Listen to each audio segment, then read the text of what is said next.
Hello, ladies and gentlemen, and welcome to a Friday night episode of Ted's Brew Cellar with your most gracious host, gracious host, me, Ted.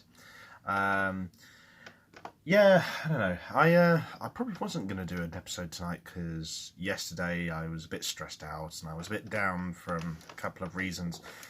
Things are starting to look up now, though, so hopefully that's the start of something new, fresh and interesting.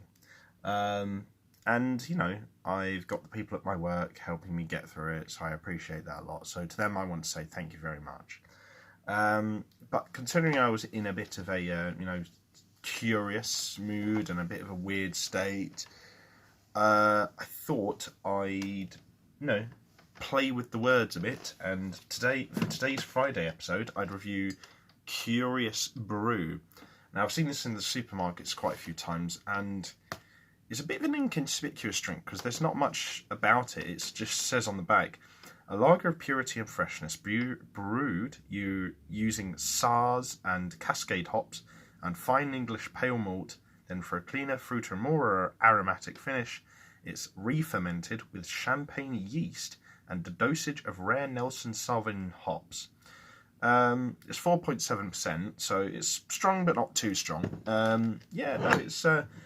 But that's all there is to it, and they don't really explain on the bottle why it's called Curious Brew. Although, to be fair, very nice, handsome-looking bottle, so I'm interested to try it.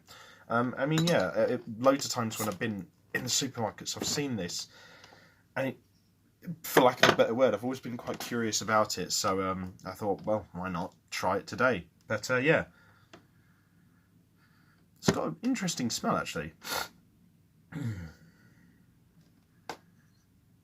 It's it's weird, actually, because it kind of smells like a cross between a traditional British ale, a more modern pale ale, and then it's also got a weird bit of like a European-y, like, lagery smell, but not like the fizzy sort of pasteurized ones like you would see with, I don't know, something like Amstel or Kronenbourg. So, yeah, this smells, I mean, it's a nice smell, but it's just a bit of a weird one.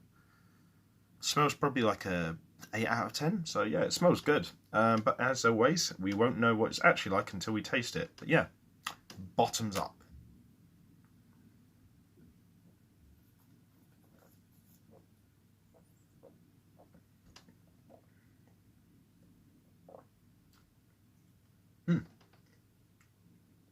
I think my initial ideas about the possible tastes of it were pretty spot on, actually. It,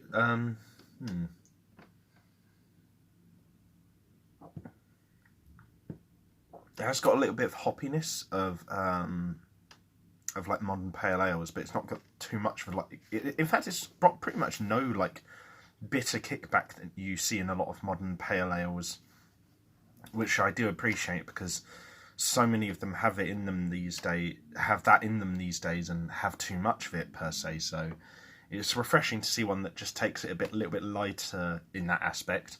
It also has sort of like a slightly not bitter, but sort of slightly toned flavour that you would see in a lot of like traditional British beers, and it's got a little bit of fizz and a little bit sort of clear, sort of like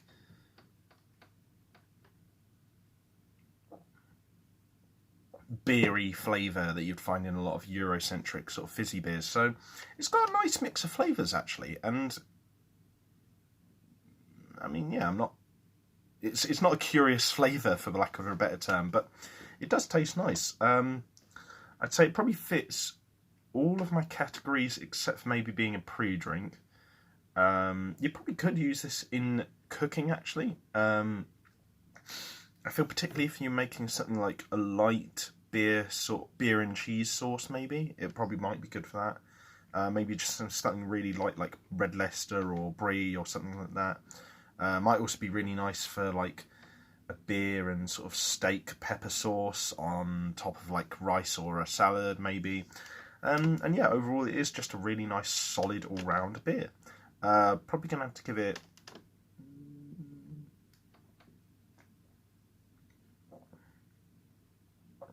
I'm going to say 7.5 out of 10. I mean, it's nice. I just wish it was a bit more flavoursome and dynamic, but overall, yeah, it's pretty good. I would recommend this. I'd say it's a solid buy. It could do maybe with being a little bit cheaper, but then again, it's pretty good. It's just a bit annoying that there isn't any multi-packs of this in any of the supermarkets that I've looked in, but still, it's worth trying at least once. So I would give it a shot if I were you guys. But yeah, as always, I hope you guys enjoyed this video, or at least found it somewhat informative. Leave a like, share, and subscribe if you did. What else? Check out my other social medias, YouTube channels, and all that stuff in the video description below.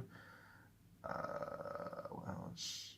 As always, if you have any suggestions for any future videos, be them food reviews, drink reviews, alcohol reviews, or any other kinds of like random videos, leave them in the comment section below, and I'll see what I can do. I can't promise anything, but I'll have a crack at it. And yeah, as always, have fun, stay safe, drink responsibly, know your limits, and have a great weekend. And I'll see you guys at the bar next time on Ted's Booze Cellar. Bye-bye for now.